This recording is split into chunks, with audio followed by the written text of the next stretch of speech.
Everyone, চলে আসলাম সকাল সকাল নতুন আবার একটা ভিডিও নিয়ে। তো আজকে আমি এদিকে দেখো বন্ধুরা, আমার ঝাড় দেওয়া হতে হতে আমি এদিকে কিন্তু অনেকগুলো কাপড় কেচে নিলাম। তো দেখো এখানে কতগুলো কাপড় দেখতেই পাচ্ছ, সব ধুয়ে আমার মেলাও হয়ে গেছে। এবার আমি যাব আমার ছেলেকে নিয়ে ব্রাশ করতে। তো দেখো এদিকে ওয়েদারটা খুবই সুন্দর লাগছে, তো চলে আসলাম ব্রাশ করতে। ছেলে এখনো ব্রাশ করেনি, আমিও করিনি। তো সকালবেলা ঘুম থেকে উঠে আগে বাসি কাজগুলো সেরে নিলাম, তারপরে চলে আসলাম ব্রাশ করতে। এখন ব্রাশ করে যাব, চা বানাবো, ছেলেকে খাওয়াবো। তো আর কি করব, মেয়েদের কাজ তো এটাই হয়। আর এদিকে দেখো আমার ব্রাশ করা হয়ে গেল, চলে আসলাম এবার রান্নাঘরে।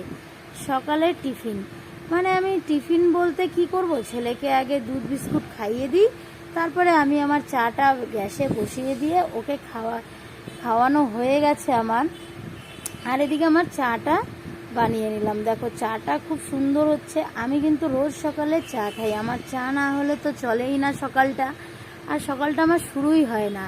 তো আমি সবার আগে যেন কাজকর্ম সেরে নিয়ে শান্তি করে চাটা খাই।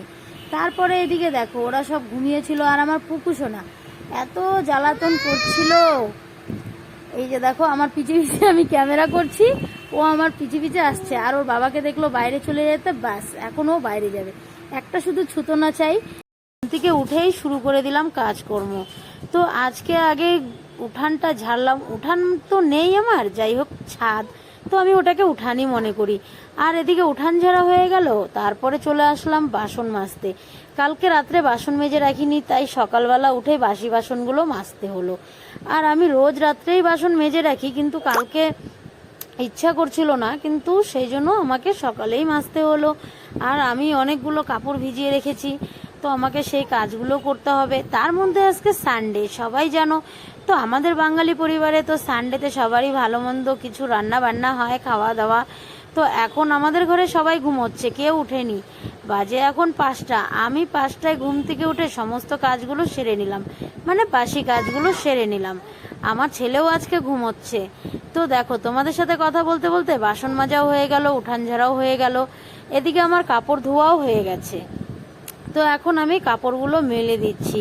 দেখো তোমরা দেখতেই পারবে আমি কতগুলো কাপড় ধুয়েছি, মানে বলার মতো না। তার আগে আমি অনেকগুলো কাপড় আগের দিন ধুয়েছিলাম, বৃষ্টিতে ভিজেছিল, এই জন্য সকালবেলা উঠে আবার কাপড়গুলো ধুয়ে দিলাম। কি করব বলো। এদিকে কাপড় টাপড় সব কিছু কেচে টেচে চলে আসলাম রান্নাঘরে। আর বর গেছে বাজারে, বললো মাংস নিয়ে আসবে। সেজন্য আমার ঘরে যা যা ছিল, পেঁয়াজ রসুন আদা আলু, এগুলো সব কিছু আগে থেকে কেটে সব কিছু রেডি করে রাখলাম। বর আসবে, মাংসটা নিয়ে ফটাফট বসিয়ে দেব রান্না। আর এদিকে আলু কাটতে কাটতে ছেলের খাবারটাও আমি ওদিকে রেডি করে নিলাম। ফ্রিজে মাছ ছিল, তো ছেলেকে মাছ ভাজা দিয়ে ভাতটা খাইয়ে দিলাম, আর দুপুরবেলা মাংস দিয়ে দিব। তো চলো এখন আমি রান্না করবো। এই যে চিকেন নিয়ে এসছে, তো এখন চিকেন কষাটা ফটাফট রান্না করে নেবো। সব তো রেডি আছে। আর হ্যাঁ বন্ধুরা, ভিডিওটি এখানে শেষ করলাম। ভালো লাগলে অবশ্যই একটা লাইক